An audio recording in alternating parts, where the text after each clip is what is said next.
Ok, estamos aqui. Estamos. Tudo Tudo bem? certo? Graças a Deus, bem. Tudo certo. Vamos esperar só um pouquinho mais para ver se entra mais algumas pessoas. Vou te fazer perder a novela hoje, né? Eu não estou assistindo. Você já assistiu da outra vez, né? Sim, sim, sim. A Camila entrou, olha. Vamos lá. Mas eu não tô vendo o Fina Estampa, não. Na verdade, não é uma novela na qual eu me viciei, vamos dizer assim. Mas tem aqui, minha filha está acompanhando, que ela adora a Griselda e a Tereza Cristina. Eu amo o Cro. E Ah, eu gosto de elementos dessa novela, mas ela em si, assim, não é uma coisa que me seduziu muito, não.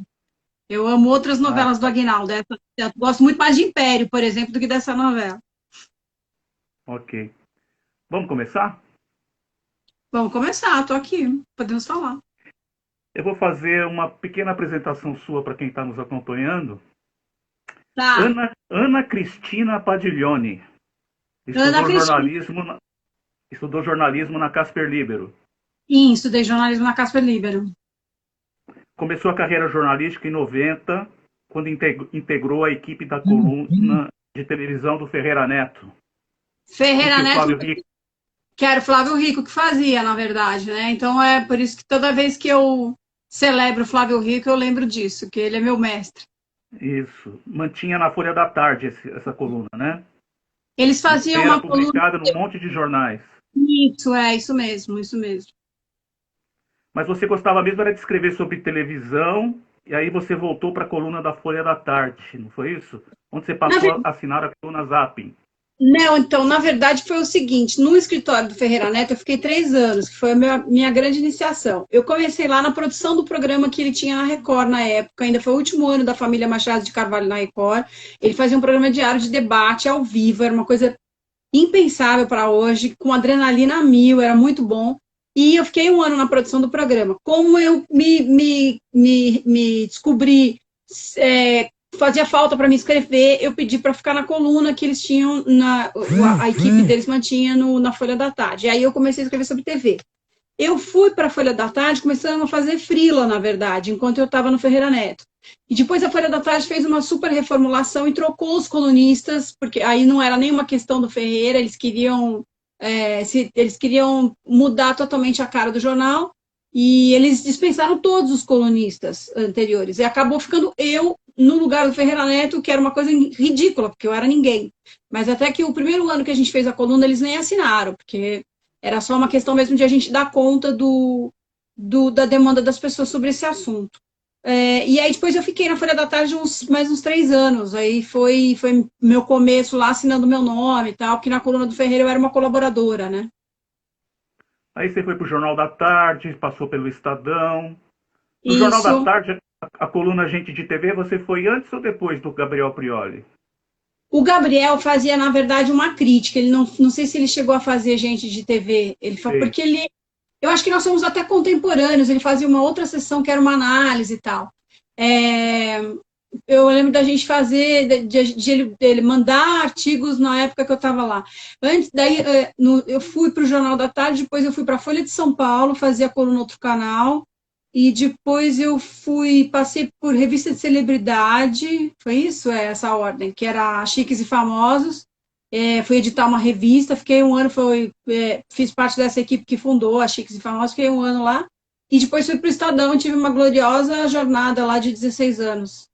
Foi isso. Legal. Deixa eu te perguntar.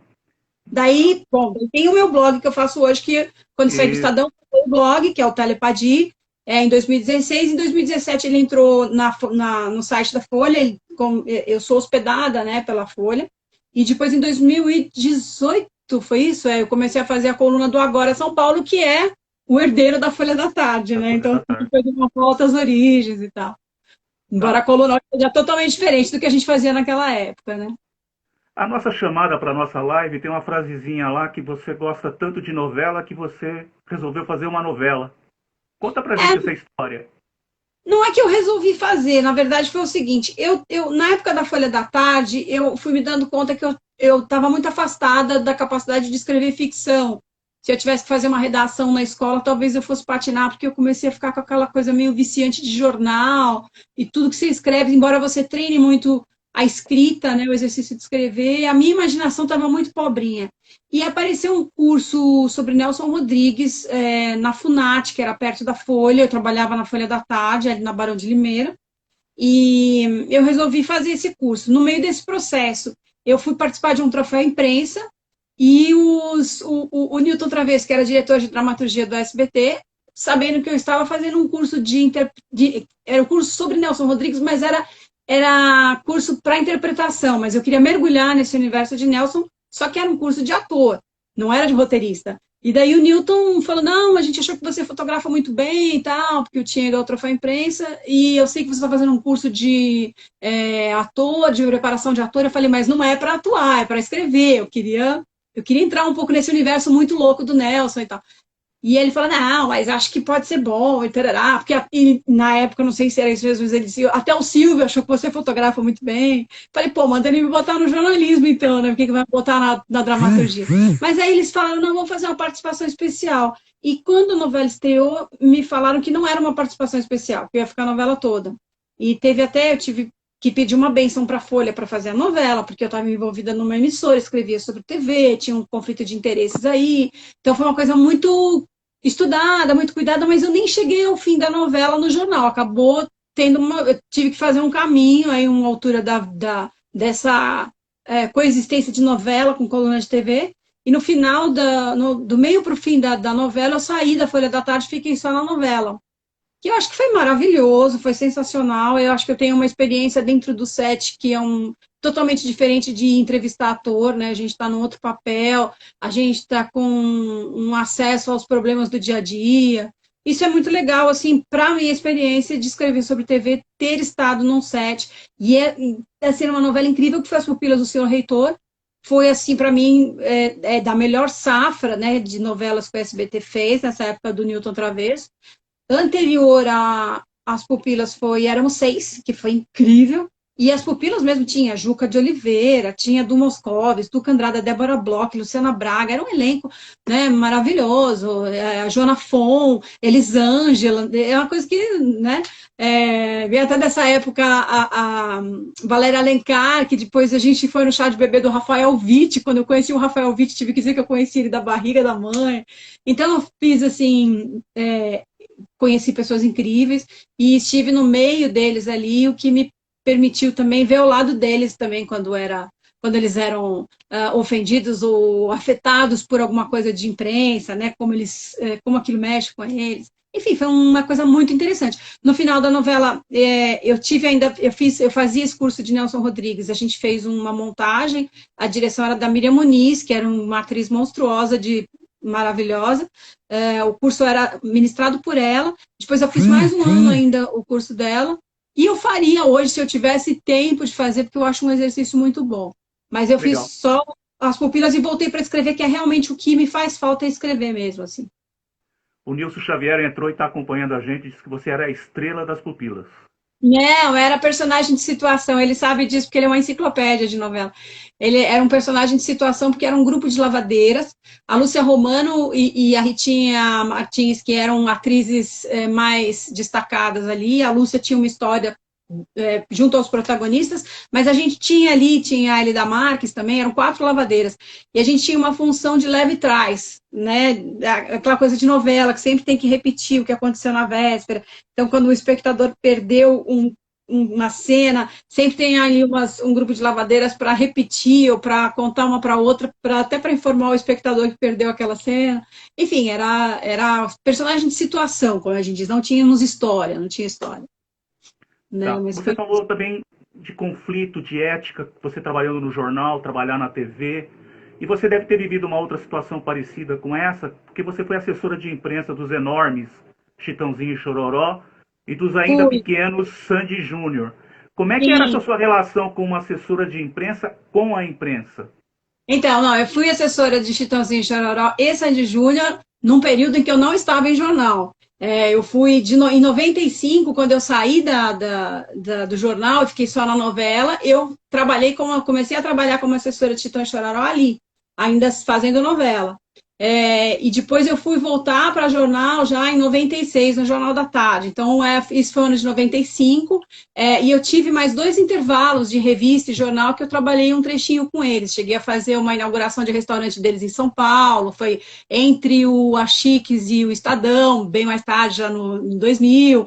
Então, eu estive com eles em alguns intervalos de redação.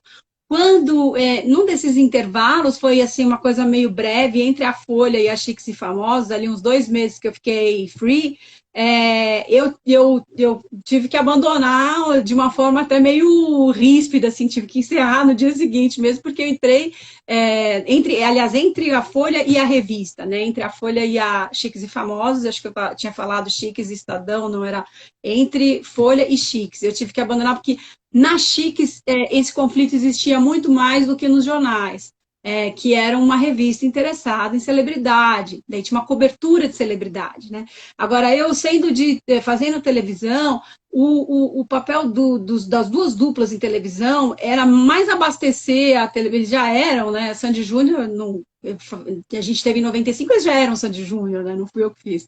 Mas foi um prazer e foi muito. Foi um aprendizado estar do outro lado também. E eu lembro que na época da revista foi mais ríspido, assim, que eu tive que encerrar mesmo na hora o negócio. Das outras vezes eu consegui pelo menos entregar ou concluir um trabalho, porque na revista era muito conflitante isso, assim. Então é um noticiário interessado em separações, em romances, em namoros e tarará.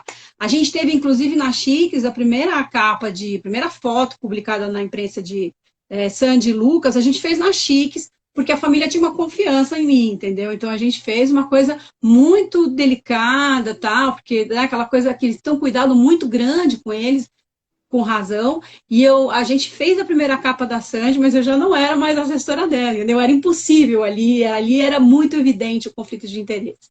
No caso das coberturas de jornal, sempre tinham os colegas que apontavam, mas ela foi assessora, mas ela tem acesso, mas não era uma coisa que você pode ir e voltar, né? Você pode ir de uma assessoria para um noticiário e fazer esse caminho de ida e volta sem problema, desde que tenha uma ética e uma transparência no que você está fazendo. Mas eu não vi ali nenhum problema grave. Agora, na revista, assim, várias vezes eu pisava em ovos e, sabe, assim, tinha uma separação, né? Quando o Chitão se separou, a sucursal do Rio que fez, eu falei, ainda bem que eu nem entrei nessa história. Então, tem sempre um laço, né, que deixa a gente mais cuidadoso, né, com relação a essas pessoas que você conheceu de perto e tal. E é bom saber também, porque às vezes você vê gente que foi assessor de político, que volta a cobrir noticiário de política, que às vezes tem ou não tem, e tem gente que tem uma lisura muito grandiosa, né, de fazer trabalhos com muita isenção, e tem gente que não consegue se desvencilhar daquilo. Assim, eu acho que a gente teve uma relação muito clara de quando eu era assessora e quando eu deixei de ser, entendeu? E o que você acha de profissionais da área de jornalismo que dizem que fazer assessoria de imprensa não é fazer jornalismo?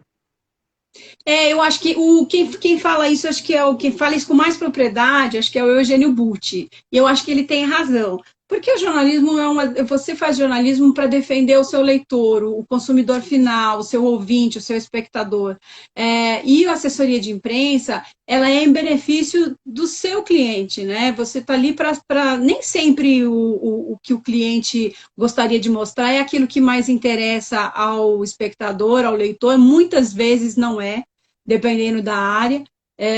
Tanto que existe um direcionamento de carreiras no mundo artístico para o que aquela coisa do media training, o que o cara tem que falar e tarará. São muito poucos os artistas que são espontâneos, que não têm esse conflito. Então, você não está fazendo jornalismo, você está fazendo uma consultoria de comunicação com essas pessoas.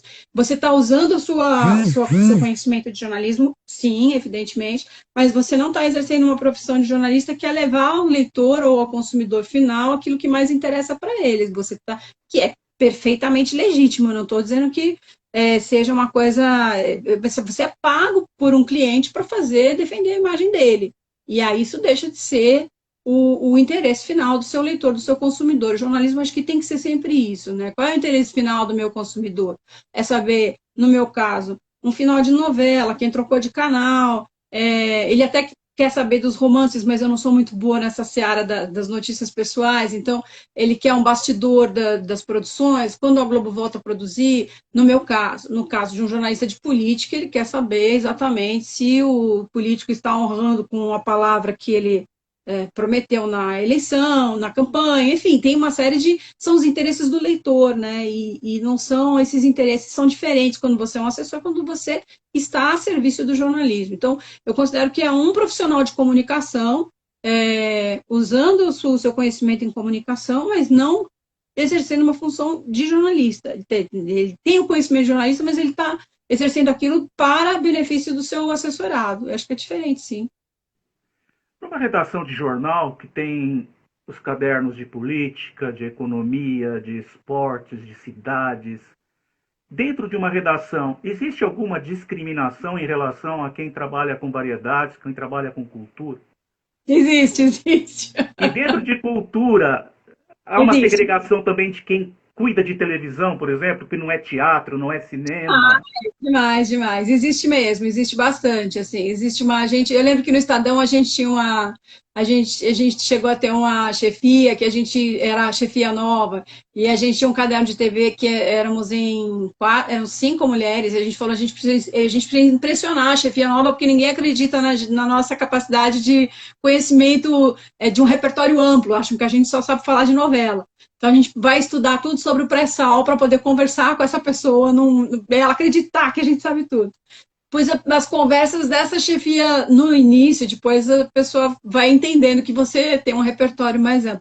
Mas as conversas da nova chefia no início eram só sobre horóscopo, entendeu? Como se a gente não tivesse noção de outras coisas. Muitas vezes no blog, agora está menos, assim, eu acho que a gente tem conseguido ter um olhar para a televisão que seja mais profundo, que seja politizado, que tenha uma reflexão social, mas muitas vezes tem gente que comenta no meu blog que não... Por que eu fico falando por que eu não me atenho à questão do entretenimento, que é a minha seara, não tenho nada que me meter em política, quando na verdade a televisão é a principal entrada de notícia para a maior parte da população. Então, a maior fonte de informação ainda é a televisão.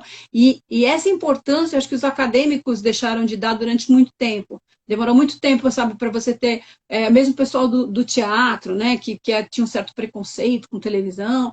Então, é aquela coisa que era como se fosse um negócio menor, e a gente não parou antes para estudar esse fenômeno que é a televisão no Brasil, um país de analfabetos, onde a comunicação mais acessível é a TV. Demoramos muito aí, me colocando aqui como no primeira pessoa do plural, porque eu acho que eu entrei nisso meio por acidente, depois gostei e fiquei, mas eu não sei se eu puxei o suficiente, se eu consegui atrair suficientemente a atenção dos acadêmicos nesse período de 30 anos, né, que eu cubro TV. Agora, nesse período, eu acompanhei uma evolução do interesse dos acadêmicos pela televisão, uma evolução tardia, e hoje uma aceitação muito maior de que a gente estude a televisão e não larga ela de lado por ela muitas vezes ser só o ópio do povo, aquela coisa boba, né? Não é isso. Esse fato de vocês receberem uma certa discriminação faz com que vocês sejam unidos? Por exemplo, eu percebo isso. Você, Flávio Rico, Daniel Castro, Nilson Xavier, o Chico Barney, Patrícia Kogut, enfim, vocês parecem muito unidos, assim, no sentido de apoiarem um ao outro, se mencionam uma informação de uma das colunas dos outros, vocês dão o crédito, vocês são muito respeitosos entre vocês. Mas eu acho que nem sempre foi assim também, é uma conquista que apareceu aí mais recentemente, né? Eu mesmo, como colunista, fiquei muito tempo resistindo sabe, tinha que ser tudo exclusivo, assim, né? Resistindo em acreditar outra pessoa alguma coisa.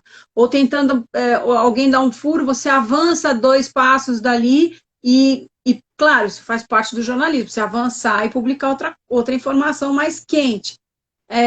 Mas hoje, você vê que também o Jornal Nacional, a Folha e o Estado, e o Globo também, os 3 principais jornais e os jornais da Globo, acho que Bandeirantes e SBT também fazem isso, tem um cuidado de dizer, a notícia foi dada pelo Estado de São Paulo e confirmada pela TV Globo. Eu acho que hoje a gente tem uma decência maior nisso, né, de reconhecer, porque foram também anos de queixa, né? De quem era usurpado nos seus furos, ou gente que fazia, a gente chamava de Gillette Press, né? Que o cara, como se o cara recortasse e colasse, né? É o Ctrl-C, Ctrl-V de hoje, né? Então é uma conquista também, não é uma coisa que aconteceu do nada. Mas acho que talvez a gente esteja numa situação melhor do que, não sei, estou aqui arriscando esporte, não sei se tem essa gentileza toda de um citar o outro, economia, mas assim, no noticiário político tem muito, né? E também porque muita coisa do noticiário político é realmente exclusivo. Então, se a Mônica Bergamo fez uma entrevista que teve uma revelação do Paulo Marinho, que é inédita, todos os jornais vão repercutir a notícia, tendo que atribuir a ela, a Folha, etc. E tem coisas que as pessoas tentam recuperar e não dão crédito depois. Acontece ainda. Mas acho que a gente teve uma conquista de ter uma civilidade, né? Vamos chamar assim, entre nós, em que a gente se mencione um ao outro, mas é um grupo pequeno também. Tem gente que chama de máfia, falar que essa máfia desses... Todo lugar tem uma máfia. Os críticos que se acham e tal.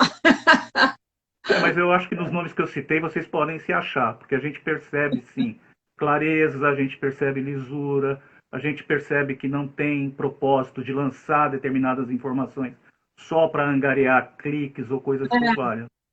Não, você sabe que a minha queixa é que isso antes da neura dos cliques, que é muito perigosa, né? E a gente vê, às vezes, até em grandes jornais, assim, sabe? Profissionais que são tentados a botar um título que, isso vai chamar e tal. Então, tem que ter sempre, é bom, o ambiente de redação é bom porque sempre tem um segurando a tentação do outro e tal, né? A gente faz uma obra coletiva em que um segura, que tem critérios diferentes dos seus e tal.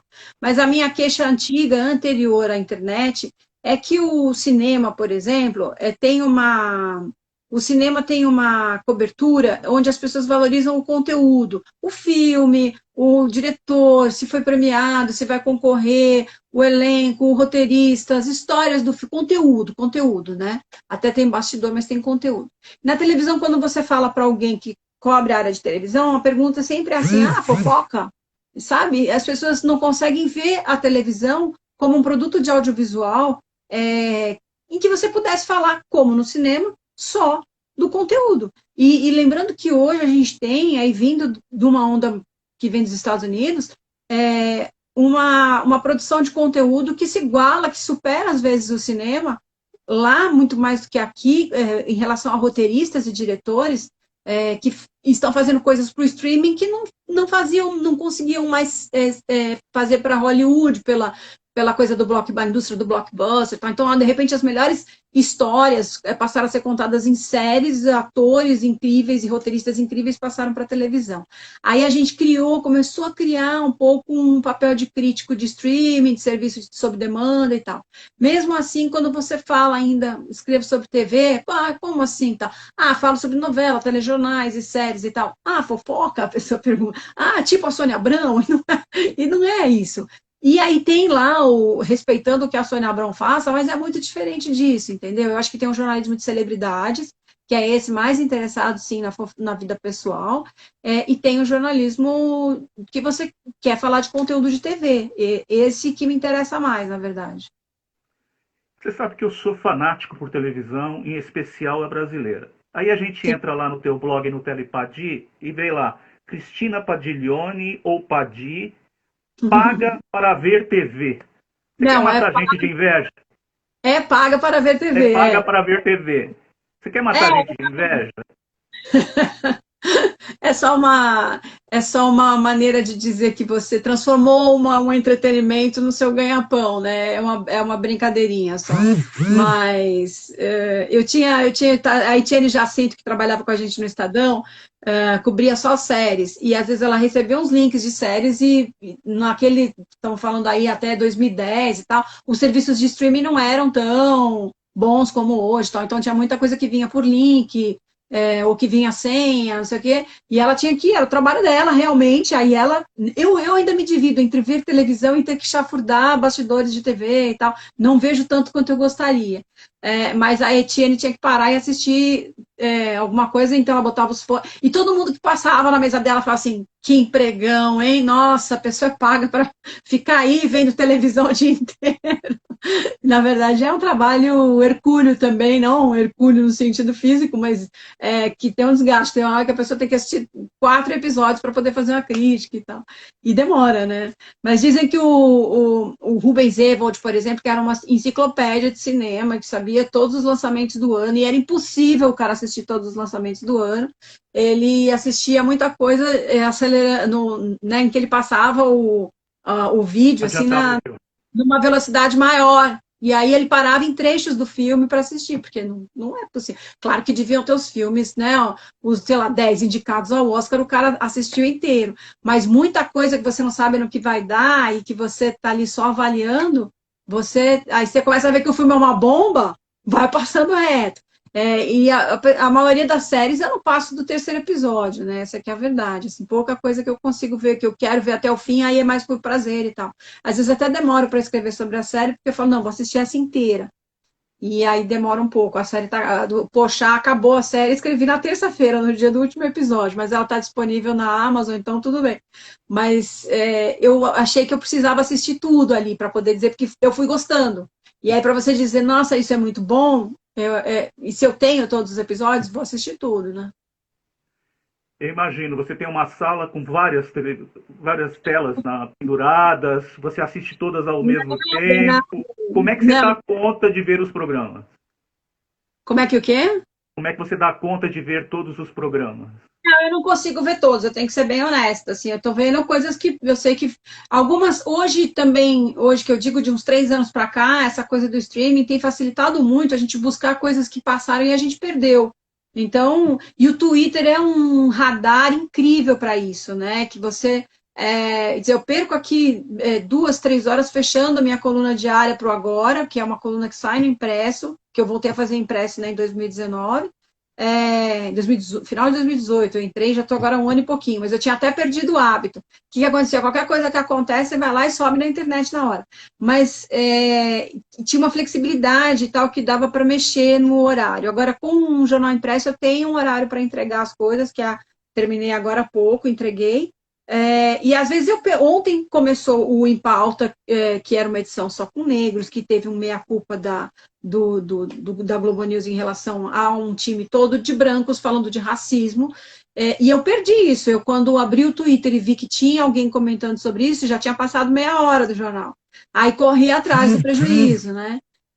Então, muita coisa que passa nesse horário eu perco, e aí eu tenho que ir atrás. Ou coisas que estão simultaneamente, eu não tenho uma sala com 10 monitores, eu tenho um televisor,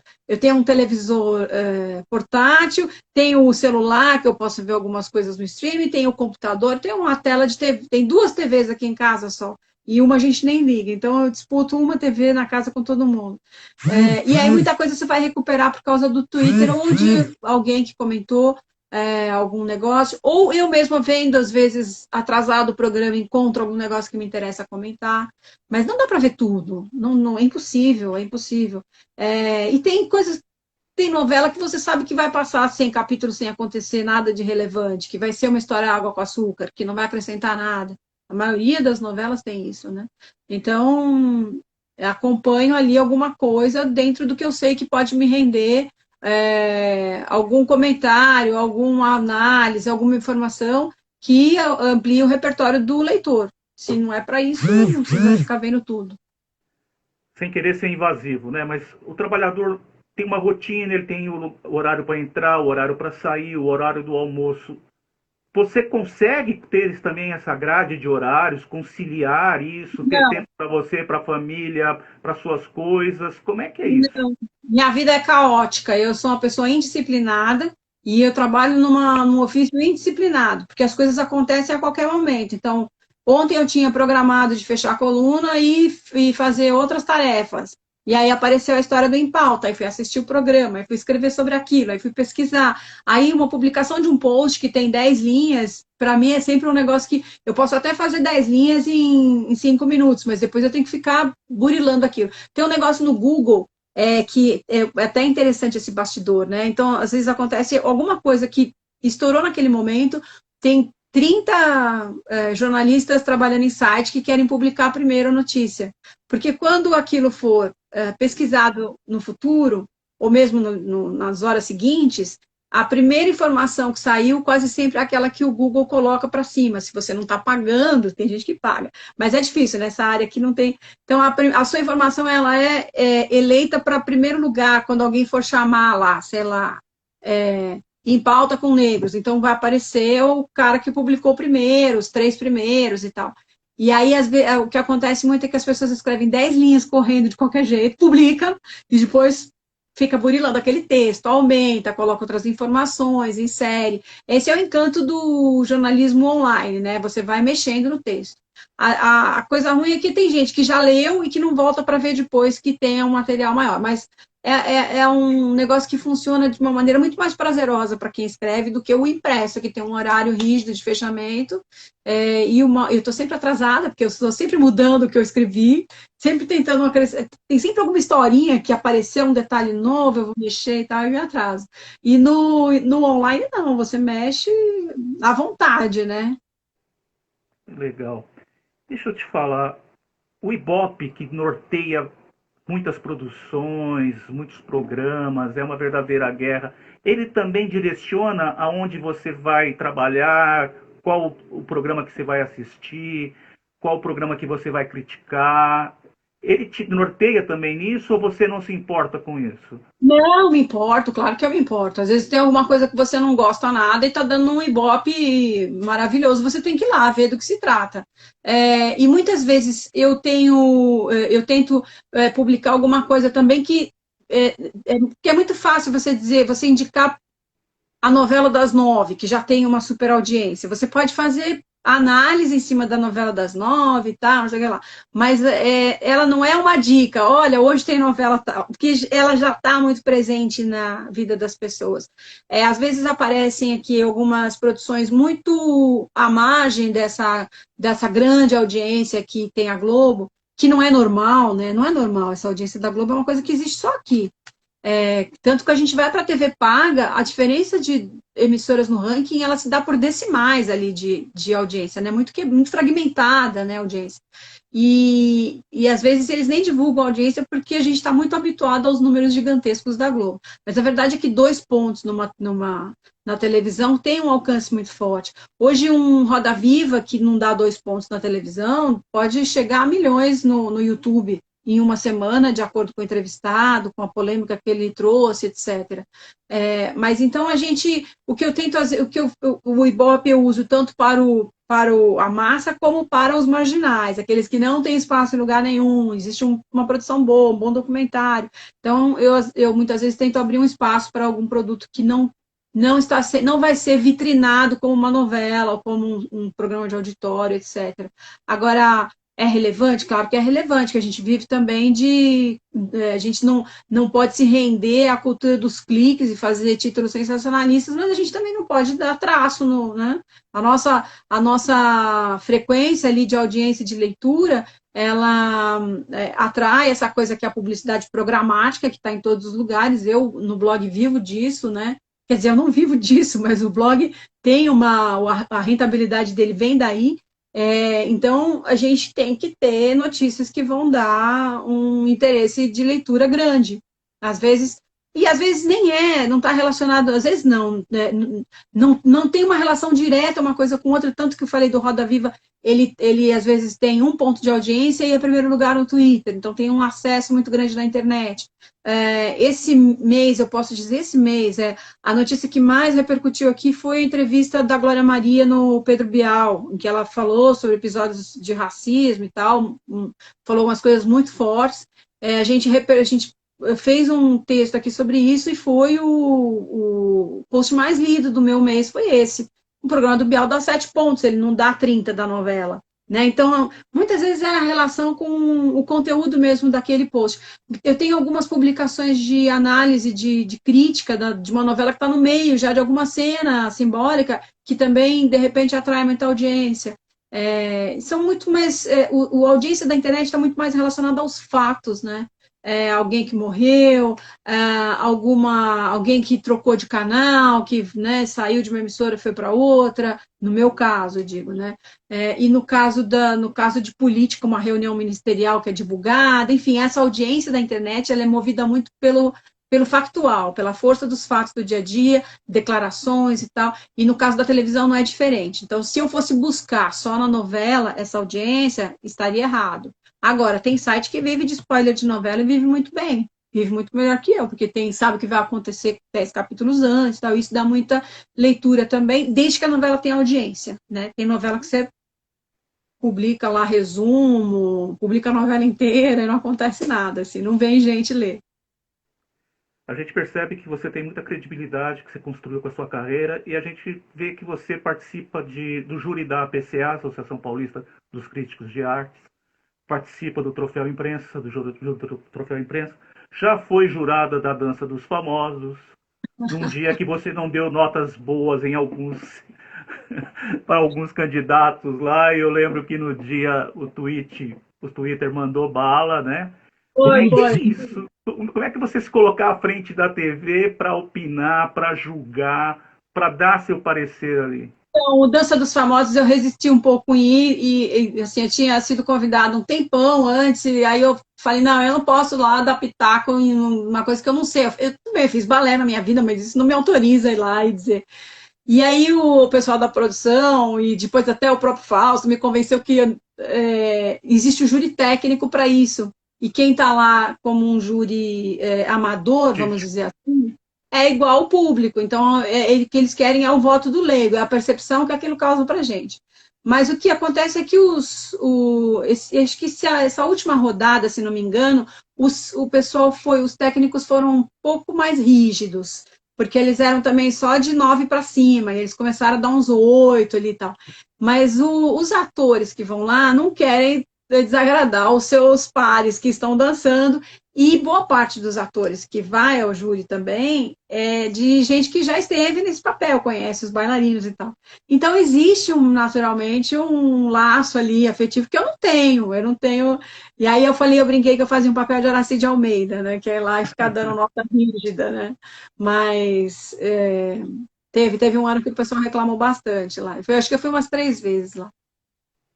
Eu fico mais a PCA é uma reunião dos membros da PCA.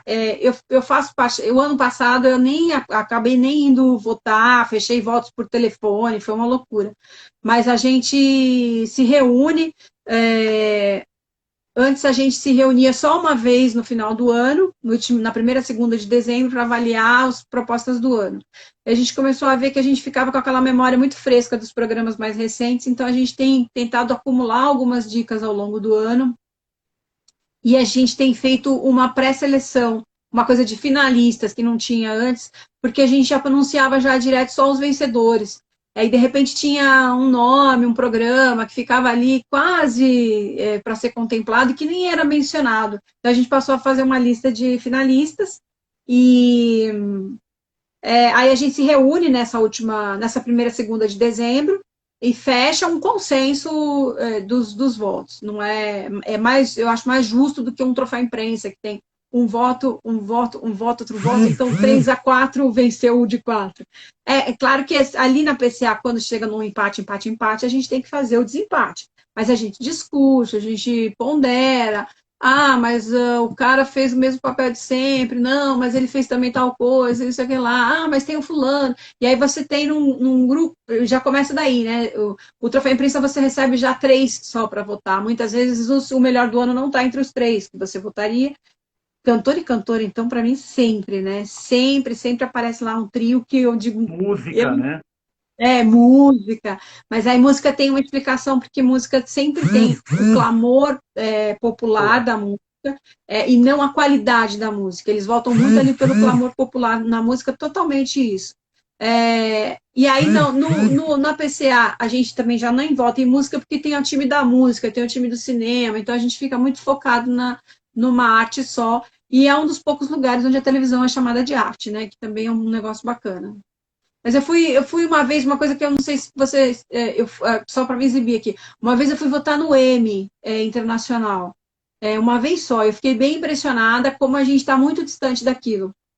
Porque a HBO me fez um convite, a HBO, né, como diria Caetano, fez um convite para ir lá votar no Emmy Internacional, que eram produções fora do Emmy básico americano e tal. Então, acho que eles fazem uma rodada na Europa e outra para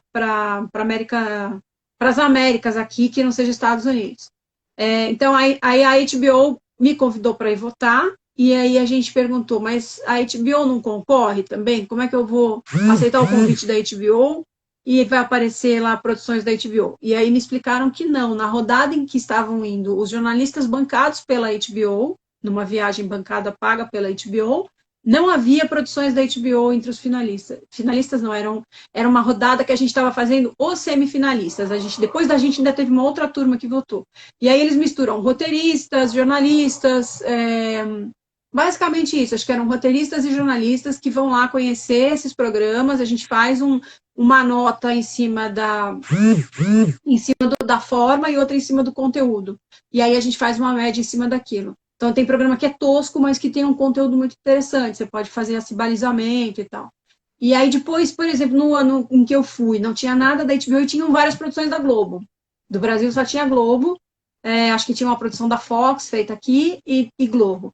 Mas não tinha nada da HBO. Provavelmente a Globo pagou uma outra viagem que ela não estava concorrendo, ou a Fox, acho que a Fox também, os três fazem parte ali dos organizadores do Emmy, e a Record sempre reclama que ela não está entre os finalistas porque a Globo é uma das organizadoras, a Globo faz parte da academia e tal, mas assim, a academia, fiquei sabendo lá também, todo mundo pode fazer parte, você tem que pagar uma taxa anual e participar daquilo ativamente, das reuniões todas, e você aparece como um dos patrocinadores, não é uma coisa que seja exclusiva para a Globo, né? Eu acho que eu entendi que todo mundo pode entrar. Mas é uma experiência que a gente não tem de premiação no Brasil.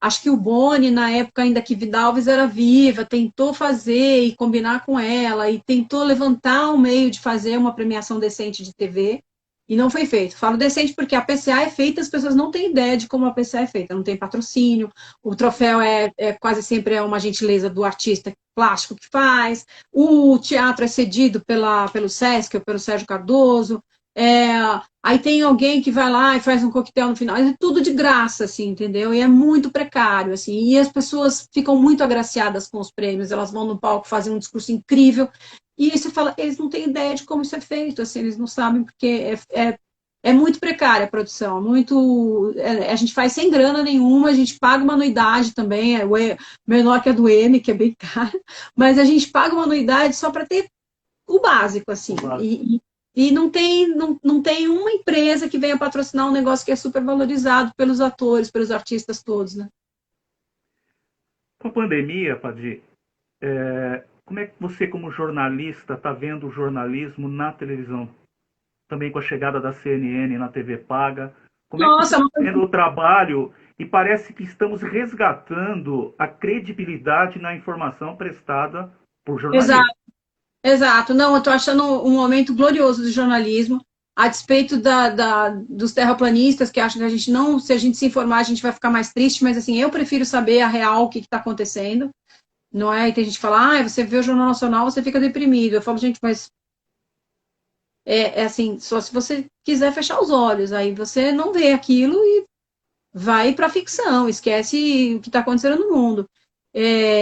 Eu acho um momento heróico, porque tem todas as dificuldades de trabalho, as equipes estão reduzidas ou porque em vários veículos a publicidade se retraiu, o consumo diminuiu, a publicidade se retraiu, então tem menos dinheiro entrando no caixa, as empresas estão trabalhando com menos pessoas, ou por isso, ou porque tem também a questão de quem ficou doente, a equipe está desfalcada, e os trabalhos têm sido feitos de uma forma muito séria, muito produtiva. O resgate da credibilidade, não entre os terraplanistas, que não querem acreditar em nada, mas em boa parte do público, você ficava muito uma sensação de satisfeito com o Facebook, o Twitter, ou a tia que manda notícia no WhatsApp, mas quando envolve a sua vida, o risco de vida da sua família, você vai buscar informação em algum lugar, em alguns lugares de preferência, o ideal é confrontar a informação de um veículo com outro, jornal com outro, um site com outro, para você ver o que tem de verdade naquilo, se há uma leitura distorcida, e eu acho que isso aumentou o risco de vida, no fim das contas, aumentou essa percepção e demanda por informação crível, né, profissional. A informação profissional, as pessoas não têm noção, mas ela não pode ser comparada ao meme do WhatsApp. Ela depende de um aprofundamento de investigação gigantesco, de você, sabe, conversa com pessoas, cruza números, cruza fontes, rebate, aí tem coisa contraditória. É um trabalho, sabe, de apuração mesmo, essa é a palavra. E não um negócio que você ouviu falar e as pessoas mandam notícias no Zap e você fala, olha, isso não foi assim. A pessoa fala, mas a história é boa, não é? Sim, mas a versão pode ser melhor que o fato, mas não é o fato. Então, vamos com calma, né? Acho que tem sido um trabalho heróico mesmo. Você está com saudade de Amor de Mãe, da Dona Lourdes, de achar o Domênico. Como é que você acha que vai ser essa volta?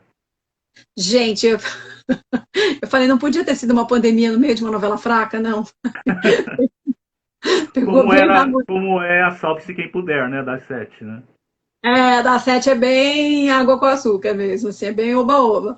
Mas próprio Sétimo Guardião, a novela do Valcir também, A Dona do Pedaço, que era tudo muito óbvio, né? A gente demorou para ter uma novela que desafiasse um pouco o pensamento do espectador. Aquelas aulas da Camila, que a Jéssica Ellen me encantam profundamente. Enfim, eu fico triste por isso. Eu estou aqui torcendo para eles conseguirem, e eu acho que eles podem fazer isso, adiar um pouco mais essa volta. Porque é um tipo de um trabalho que você não pode fazer com máscara. Um ator não pode aparecer na televisão falando com outro com máscara. Né? Uma coisa é o MasterChef da Band que está retomando, vai usar a máscara, as bancadas são separadas, ótimo. Né? Ninguém precisa falar na cara um do outro, os garfos são esterilizados para cada um, né? Ninguém vai pegar um. Enfim, é um programa possível. Outra coisa é você botar ator para falar com máscara, não dá, não é só o beijo ou o abraço, eles não têm expressão, não vai. E eles vão falar o quê? A 2 metros de distância? Eu acho impossível voltar agora, né? É só isso. Não por acaso, os criadores de Amor de Mãe são os mesmos criadores de uma série que eu sei que você adorou, que foi Justiça, né? Sim. Adoro Justiça. Que é aquela coisa de você. E tem o primeiro capítulo de Amor de Mãe, tem uma referência a isso, né? Que é aquela cena em que o Juliano Casarré vai passando por vários personagens da novela, que você já conheceu, que são da novela, no meio de uma. É um pouco. Eu lembro um pouco de Shortcuts, que é um filme do Robert Altman dos anos 90, mas são histórias que se cruzam, né? Muito legal. Pode ir. O Instagram, com 1 hora, ele corta a nossa entrevista, a nossa conversa, o nosso bate-papo. Então, antes que estoure 1 hora, que a gente está com 50 e poucos minutos, a gente vai ter que interromper. Eu teria muito mais coisa para falar com você. Queria falar com você sobre cinebiografias, programas de entretenimento, enfim, não vai dar tempo. Eu quero te agradecer do fundo do coração a tua generosidade em vir falar com a gente. Falar com um ilustre desconhecido, na verdade, a gente está se vendo pela primeira vez. Oi? Meu leitor fiel, como eu não vou dar atenção. Te acompanhava no Talk TV, na internet. Que saudade do Talk TV, era muito legal aquele projeto, né? Então é isso, quero te agradecer mesmo, brigadão. Espero que a gente possa ter outras oportunidades para conversar. Espero que você tenha gostado de falar um pouquinho da tua carreira, das tuas passagens. Gostei. Gostou mesmo? Não, gostei. Acho até que é legal algumas coisas que a gente ganha um distanciamento e revisita, né? Então, algumas coisas vão surgindo quando você conversa e tal. Você vai... o distanciamento te dá uma visão mais pavimentada da história, assim. É legal falar, é muito bom. Eu falo muito, aí a gente acabou... Falar muito e falar bem, falar gostoso. Foi um papo bacana mesmo. Que bom, que ó, coração. Eu vou disponibilizar no YouTube, vou colocar lá as tags para te acharem, tudo. Tá bom. Muito bacana mesmo. Brigadão, viu? Obrigada a você. Fica bem na quarentena, se cuida da família, que todos fiquem bem aí. Pode deixar, tá tudo aqui tudo sob descontrole. Obrigada. Obrigado beijo. a você. Beijo. Tchau.